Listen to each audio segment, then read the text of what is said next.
Thank you for tuning in, everybody. This is a very special video. I'm here with Alex from the Footscray Crokinole Club. Alex, how's it going today? Good man. Thanks for having me today. Yeah, no problem. And I mean, we chatted before briefly. This is our first time talking, as we said before, so this is fun and good. First of all, tell us a bit about you, who you are and who you are in relation to the club. Yeah, sure. My name is Alex Baldie. Some people call me Al Flicks, seeing as that's my crokinole nickname. So at our crokinole club, the Footscray Flickers, basically everyone, we encourage everyone to have a crokinole nickname because we were kind of inspired by the, infamous shut up and sit down crokinole review video on YouTube. So we got some funny names of people in the club. Yeah, I've been the co-president for the last 3.5 years with my buddy Derek Atkinson. I'll get to him a little bit later, a bit more about him.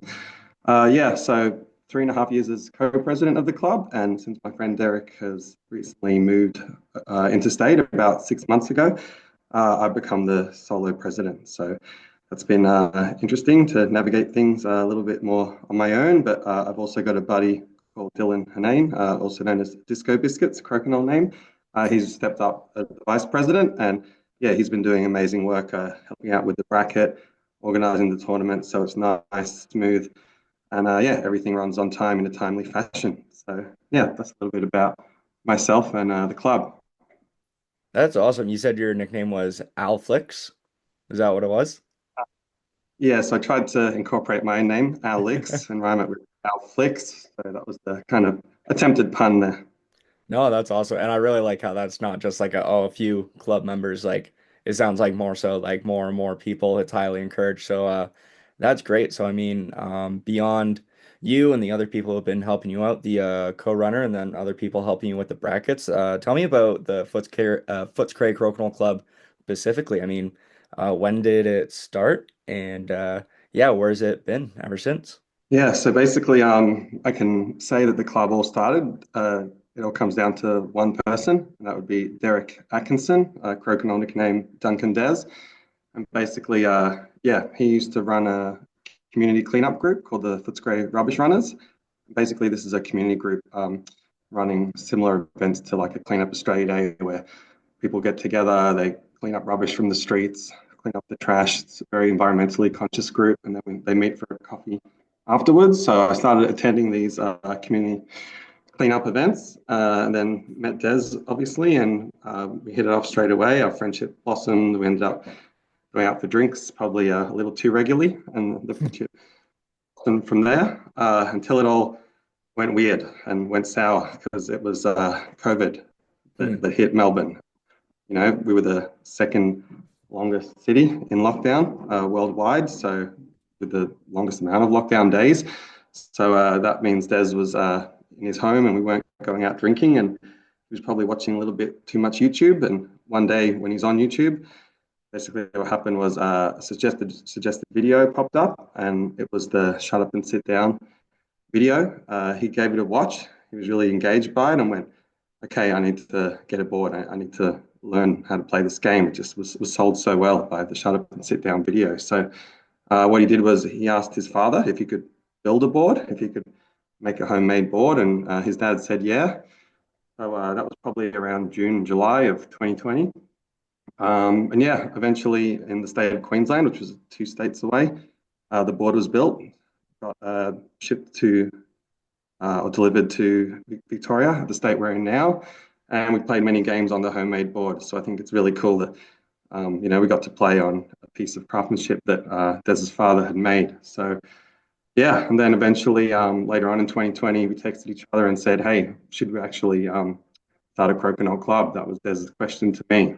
And I said, yeah, of course, because I had a bit of experience organizing local live music events in Footscray, so hip hop nights in Footscray. Des had a lot of event management experience as well. So yeah, we decided to give it a go. I went out and bought a board from Genjo Games, which I'm not sure where those boards are made. I've always wanted to know. I think they're made in China, but I have to fact check that. I got a second board, and for our first event, that happened in November of 2020. So we had two boards, and we had only 6 people. And yeah, it was our first event. So I guess you could say November 2020 was when we officially got started in the community. Hey, that's awesome. And I didn't know about the original board, the handcrafted one. That's really cool. I mean, it's so common in Ontario. You'll see people with a traditional heirloom piece that their grandfather or great grandfather built back in the day, and that's kind of how they know about crokinole when we first show it to people. So to have a piece like that in your community, and I suppose for Des specifically, that's really cool. And then to see how that's eventually grown to where the club is now. I mean, I haven't been to one of your events yet. I'd love to someday, but I see you all the time on social media, right? I think like especially more recently, like there's been quite a few highlight clips, and I mean, we were already talking about the damage clip, so I'm gonna ask about that later.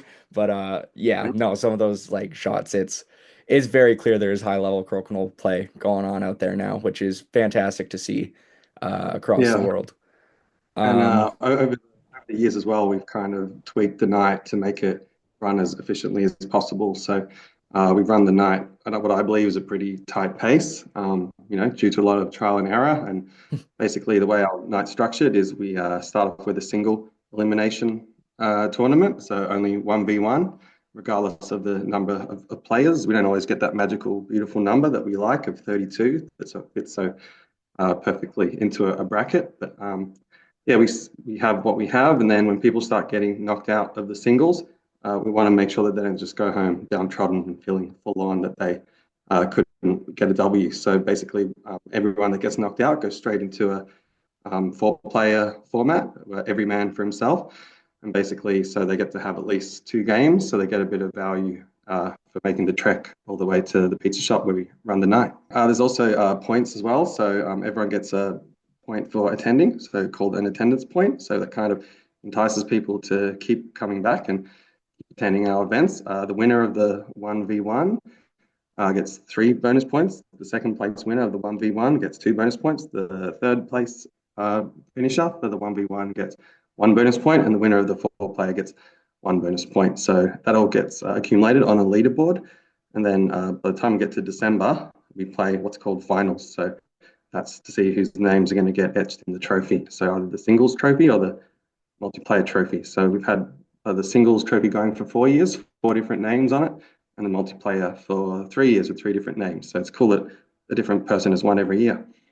That's fantastic. And I mean, this sounds like an ongoing series. So, I mean, I guess even for this year, how many people would you say approximately you had participating in terms of, I don't know what point you're in the series, if you would have a rough ballpark number or if you like know on the dot, like, oh, yes, we've got this many and it's fantastic.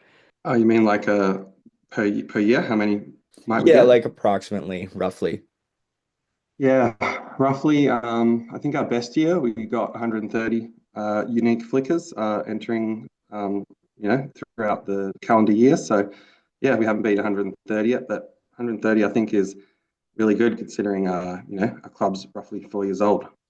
No, that is fantastic, and it's super awesome to hear like it's a series as well, and people have that opportunity to get their name on a trophy, or if they don't do well, at least in their first game, as you mentioned, they still get to stick around. It's not, oh, you're out, right? And definitely keeps the spirit alive of, we're here to have fun, even if you aren't winning. Like if we're flicking and having a few drinks, then it's a good night in our books. So no, I really, really like that. Um, Yeah, we one generally question. find that the player tournament is actually more fun and people are making more noise and laughing and carrying on than the singles. The singles, people are just serious and not talking and just dead eyeing each other. But the multiplayer, if there's a singles final on the grand final for the monthly night of the event, not much crowd, but with the multiplayer, people just gather around it because people are giggling and bantering and yeah. So we find the multiplayer is actually people find it a lot more fun. Hmm. All right. Yeah, I've heard that generally from the clubs, the other clubs we talked to as well. So no, that's great. One question for you. Is there a specific highlight event in the past 4 years that you would say is the golden crown of the Footscray Club? A certain tournament you really cherish, or maybe like a specific event that happens each year that you're like, this is the big thing for us. Yeah, no, there's actually been a few highlights. Yeah, I've been very proactive on the social media, like do my best to, try and let everyone know that we exist. And yeah, so one of the highlights that comes to my mind is the night we got our record attendance. So we had 53 players turn up one night. And yeah, that was definitely a highlight, even though it was a little bit stressful for me and Des that night. We felt like we didn't really get to socialize and catch up with our friends like we usually do. It felt more like work. So Des at the time told me to kind of reel it in. We don't always have to, advertise it too widely because we want to also keep it fun for us as well. So, but yeah, the 53, that was going to be hard to beat numbers wise. Another highlight would definitely be getting the Tracey boards sponsorship. So, mentioning Tracey boards every post, just say how much we appreciate the sponsorship. Yeah, and you guys have been great to us, sending us some boards that we can let the community use so people can see what the top tier materials look like. So yeah, that's been definitely one of the highlights for me is the sponsorship to be sponsored by the best. So that makes us feel like we could be one of the better clubs. Another highlight would be we were mentioned on Channel 9 News.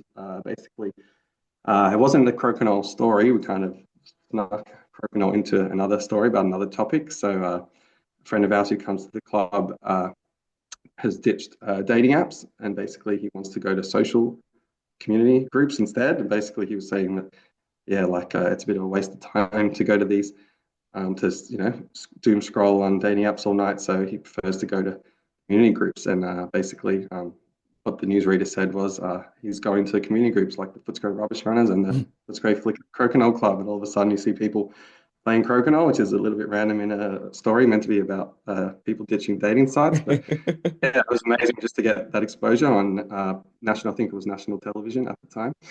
And also, we've been mentioned in a magazine called The Monthly. So the whole article was about us. It was called Games Night.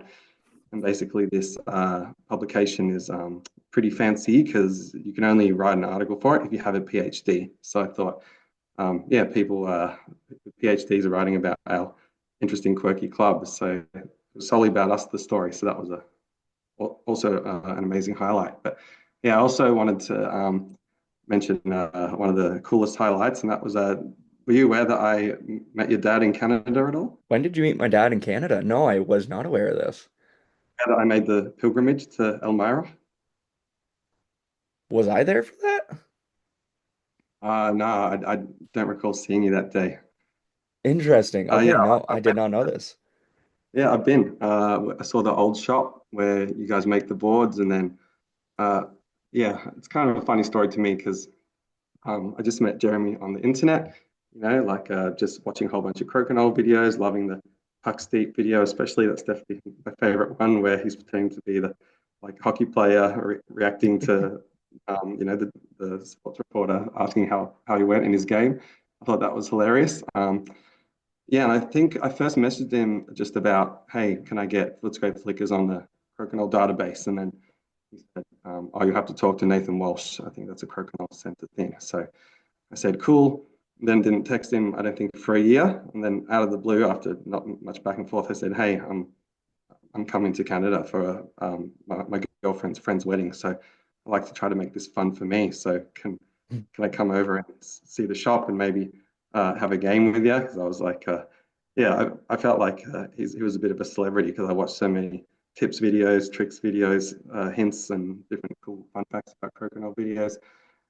Yeah, so basically we got there and I had a little tour of the facilities that you guys had at the time. I think you guys have moved since. And then Jeremy was like, "Oh, this is my white van. Would you like to get in?" And then my girlfriend looked at me at the time and she's like, "Give me this look like this is just the guy from the internet, you know?" And so we got in the van and he actually shouted us some lunch, which was really generous. Like, he paid for everything and then went back to his place. I played some games. I think he won 9 games. I won one game, and I think we drew one. So I definitely got a shellacking. But overall, yeah, like he was giving me some hints of how I could do this shot, how I could do this shot, and yeah, it was just a wonderful experience and one that I'll always treasure. Getting to meet the godfather of Crokinole in Elmira, the place where Tracey boards are built. Yeah, okay, that is super cool. I didn't know that happened. So Yeah, and I like how this name, The Godfather, is picking up for my dad right now. That's fantastic. But yeah, with that, I mean, all the other news coverage and recognition you guys are getting, that's great. Another one I'd like to Hmm. mention, aside from the different various stories, was your mention in Parliament, I believe. I'm forgetting which official it was in the Australian Parliament that mentioned the Footscray Crokinole Club, and they essentially said this is the biggest crokinole club in Australia. Was that something you knew was going to happen? Did she meet with your club before and was like, yeah, or did you just get a message maybe that morning? It was like, yo, Alex, check this out. What's the story there? Yeah, it's definitely an interesting experience. It's an interesting story. Yeah, so I emailed this guy called Fraser Pearson in May of 2023. He works for Katie Hall MP, and she's the Labor Party member for Footscray. And yeah, Fraser just said that Katie would love to come down and check the Crokinole Club and say hello and learn how to play Crokinole. And because that was when I was, I'm still pretty active, but when I was a bit more active on Instagram, like following everything to do with Footscray on Instagram, commenting on her stuff, liking her stuff. And then, yeah, eventually she turns up. She plays the game. She enjoys it. She was all smiles. She had an absolute ball and she was really quite smitten with the game. The next day, she wrote a lovely social media post and she was praising our club. I think that was June 2023. And I thought that would be it. I thought life would go on. Like you said, did I know about the mention in Parliament? I had no clue. I just thought that was it when she read the lovely message, and it got quite a few likes, quite a few comments. But yeah, 4 months later in October, she released the video, and she's in the Legislative Assembly. That's the Victorian Government building, and she said congratulations to Alex and Des on a job well done, and she really loved the little community that we created in Footscray. So that means that our names are officially on the official transcript, which they call Hansard. So I can actually, type in Hansard and then search Crokinole, and then something appears, and it's a little couple sentences that she said about our club. So because of Crokinole, I got my name mentioned in Parliament. So thanks, Crokinole. Oh, that is truly fantastic. And I mean, yeah, obviously well earned all the attention that the club's got. I mean, you talk about sometimes the big events can be stressful for you and Des, so I'd like to give a huge shout out to you and all organizers of tournaments in general. Like the work you do, you make it possible for people to enjoy themselves at these tournaments. And I'm glad like it's still enjoyable for you, of course, but I mean like huge kudos because I by proxy see how stressed people can get sometimes by tournaments, and like I don't know how you pull it off. It's truly fantastic. Yes, it's also a good excuse when you lose your game. You're like, oh, it's because I'm organizing and playing, and like it's hard to do both. So I always got a plus excuse in my toolkit. That is fantastic. I'll keep that one in mind. Maybe I'll throw a tournament myself. But one of the things I Yeah. like to ask, in terms of tournament, this is just an interesting question because of the pattern of play I've seen across different clubs across the world. How would you say the level of play in Footscray in Australia compares to the competitive crokinole world? I'll say specifically in North America, like America and Canada. And I asked that because I did the commentary for the Crokinole World Cup out of Hungary, Budapest. That was with Chevados Crokinole with our pad. And I'm Yeah. watching those matches and I'm thinking to myself, like, wow, people would be unpleasantly surprised if some of these top players came over to Canada and competed in our tournaments because they can shoot. They are very skilled, and I'm suspicious that there's talent that goes unnoticed across the world. And I'm not sure if you have some very specific sharpshooters that you're like, yeah, like we could give a genuine run at a tournament. I don't know what your thoughts are on that.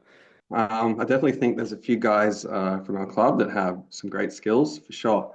Uh, Hopefully, without rose-tinted glasses, I'd like to count myself in that group. I've won a tournament called the Bottom Half of the World Crokinole Competition, which you might have heard of. I won that in 2023. So, yeah, I can give myself some self-love for that. But yeah, in regards to players that regularly are turning up to our club, yeah, the best player I would say is a fellow named Croc Clown. I think that realistically, he's far ahead of the rest of the playing group. He's got a very high, incredibly high strike rate of every time he turns up, he finishes on the podium in the singles, usually first, sometimes second. Sometimes, he drops out, flukes out totally, but that's not common whatsoever. Hmm. So, yeah, super consistent. Yeah, and like I said, we got some guys with funny nicknames. So, some of the other great players that come to mind at our club at the moment would be Disco Biscuits, the vice president, Red Gamer, Ravioli, and a guy called Banner Arms. My father attends the club as well. His name is Bulldog. A guy called Dwayne the Croc Johnson. He's a multiplayer winner from a few years back, and another player called Karaoke. So some interesting names there, but yeah, these are the people who I classify, in my opinion, as some of the top tier players at our club. Right. And I mean, that's a decent list right there of good players. So I mean, like if there's Yeah, that, like I think the fantastic thing too is given, I mean, I've seen some of the pictures from your events. I don't know how many people you have coming out specifically, but you get uh, even like a group of eight, nine good, like really good players, it just becomes exponential, right? Of people getting better together and enjoying the game together. I mean, yeah, we use the example of the guys out of Voorheesville, the Extra Pine Crokinole Club, when they started their turn, I believe, yeah, when they started the US Open. I forget the exact first year, but my dad and I want to say Hutchinson partnered up for the first time they went. Whoever he went with first, they pretty much just went down and cleaned up. A few years down the road, they're having troubles like getting through the elimination brackets because there's some like really strong teams coming out of the States now. And yeah, I mean, if you're having those top players at your club, like it's only going to get better. And I hope to see um, yeah, eventually someday to more people to come out to the World Championships, right? And or hey, we come and visit you. Let's keep it fair. We can take a plane ride as well, right? And yeah, see where that is. I would love to see the comparison because yeah, no, I've seen some of the clips and it's like, okay, yeah, no, the Australian guys can certainly play and should not be underestimated. yeah, you're definitely right. There's when you hear two players' names get matched up in the random bracket and the two top tier players, everyone goes, oh, and creates that more tasty matchup. But yeah, realistically, I think we'd all get thrashed by the top Canadian players. Like I said, when I played Jeremy, I got thoroughly beaten. So I think that kind of represents where we're at. But yeah, if I think about this player called Croc Clown, I think that yeah, if you played 10 or 11 games against Jeremy Tracey, he might win potentially four of them, three, four, five of them, but probably get beaten. But he'd probably put up a better fight than I did, which was not a quite a good one. And hey, that was a few years ago now, so who's to say, right? But trying to think what other questions I had. Something I talked about before. We talked about the highlight clips on the Footscray channel. And I've seen quite a few of them. Like those are great. One of the ones I don't know how much attention it got exactly on social media. I hope it's a lot because it was a crazy moment of a damage 20 or a valid 20 because of damage. Essentially something hits off the board, comes back, knocks the opponent's disc in, which counts as a 20. So, I mean, uh, how did it feel catching a moment like that on camera? Because I don't think I've ever seen that, period, much less on video. So that was like a really, really cool moment.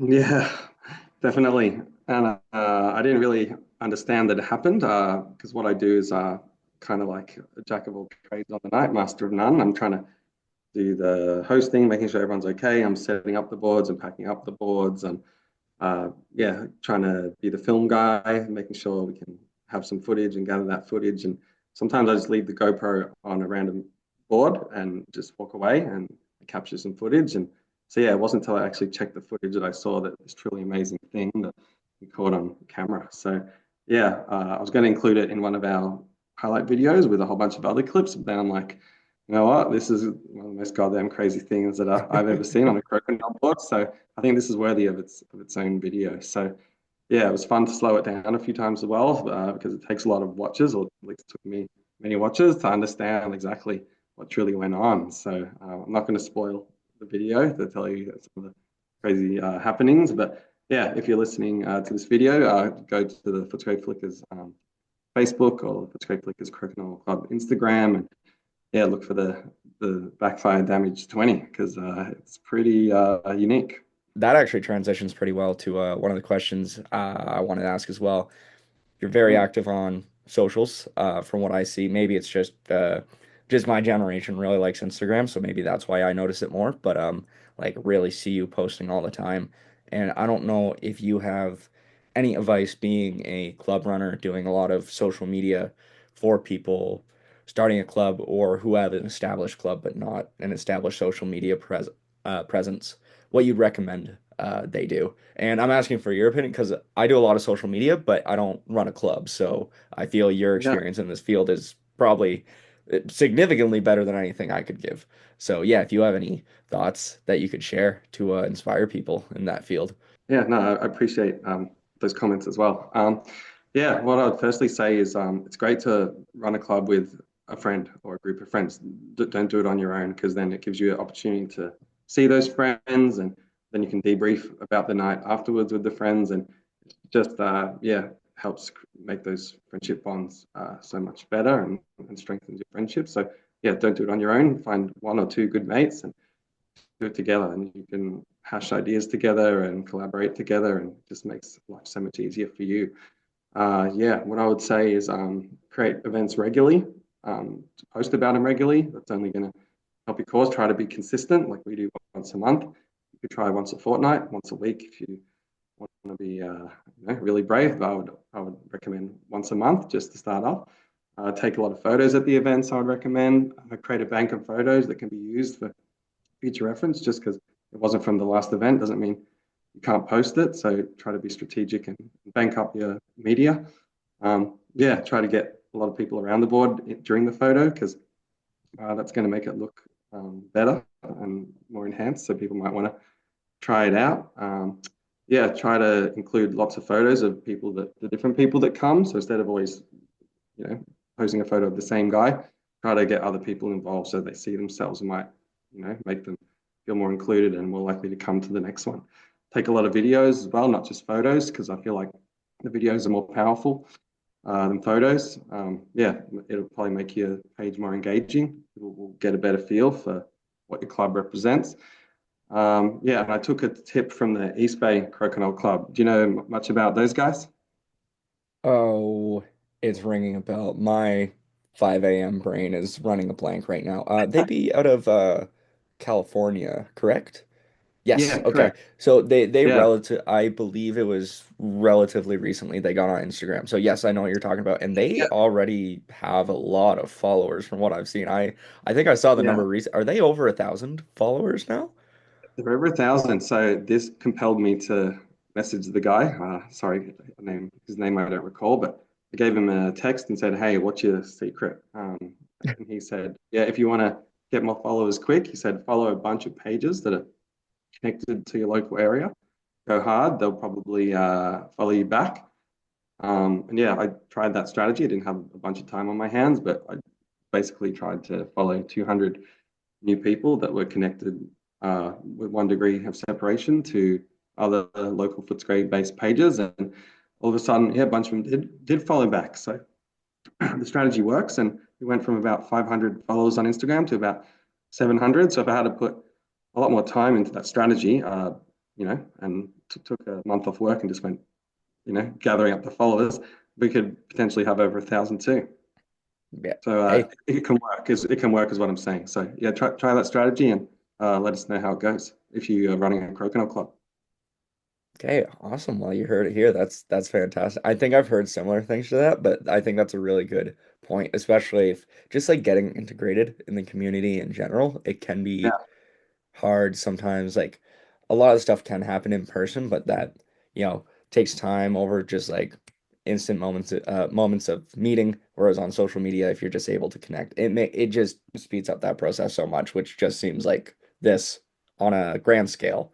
So no, that's fantastic. the other thing we do is a chat. So sometimes when people really enjoy the game, we say, "Hey, we have a Facebook group chat. You can get added to that." So we put reminders of when the events are coming up on there just for an extra. reminder, just in case people aren't really actively checking out their socials at the time. So that's another kind of pathway avenue that we can send the word out. Okay, yeah, fair enough. And on that note, I am seeing we're running out of time just because again, we got the free version of Zoom, so it is slightly limited. I am glad that the conversation's gone. This that means like the 40-minute mark, and I thought we were gonna be quicker. So that means, hey, good conversation, so I love it. But to make sure we don't run out of time, I want to finish off by asking, where can people find you on social media and what events are coming up for the Footscray Crokinole Club that people who may be watching this in Australia and somehow haven't heard of you yet can maybe check out, or just people across the world can tune in and learn more about you and see what's going on? Yeah, what's coming up and where can people find you? Yeah, so please find us Footscray Crokinole Club on Facebook and Instagram. So that's FOOTSCRAY, Footscray, and then write Flickers. Um, some of the events that are coming up is we're going to have our round two of our Footscray Crokinole Club regular season. That will be next month, which is March the 19th, Wednesday, March the 19th, 7 p.m. at Domenico's Pizza in Footscray. Yeah, and another great event that's coming up is the bottom half of the World Cup. I believe that happens in March. Hasn't been a date set for that, but if you're in Melbourne and you love crokinole, I really recommend come down to Bubba Hawker. It's a Malaysian restaurant, and come and check out the interesting event that is the bottom half of the World Cup crokinole competition. It's a great name, and it's a fun event too. So yeah, basically that's run by the Melbourne Crokinole Club, the bottom half of the World Cup, but yeah, so Melbourne Crokinole Club and Footscray Flickers Crokinole Club, we're holding it down in the Melbourne Crokinole scene. Sweet. With that, Alex, thank you so much for joining us today. And I'm looking forward to seeing those events on socials. I mean, seeing Crokinole stuff online is one of my few breaks from a very busy schedule right now. So it's very nice just to see those kind of events. So I'll be looking forward to it at the very least. Anybody looking to tune in, social media links will be tagged below. Make sure to go support Alex and everybody else out of Australia. So thank you again. Cheers. And just one more thing before I go. Can you ask Jeremy to do one favor for me? Yes. Just tell him he needs to create a Pucks Deep sequel. So the second video after that, because that was hilarious. And I think that'll give the Crokinole community some good giggles. I can make sure to bug him about that for sure. All right. Thanks again for watching. First and foremost, make sure to check out the Footscray Crokinole Club on their social medias. Alex and everybody else out there is doing some fantastic work, so give them a follow, or at the very least, go check out their page. Maybe give them a shout out because they're doing some truly fantastic and special work in the Crokinole community out there. Secondly, if you enjoyed this video, make sure to like, comment, share. I mean, I did this because it was of high personal interest, and it's probably been much too long without us giving them a video spot like such as this. But if this is the kind of content that people want to see more of, make sure to let me know. I'd be happy to do more of it if people want to see it, and if not, that's fine. But at the very least, you ought to know about the Footscray Club. So with that, thank you again for watching. Make it a great day.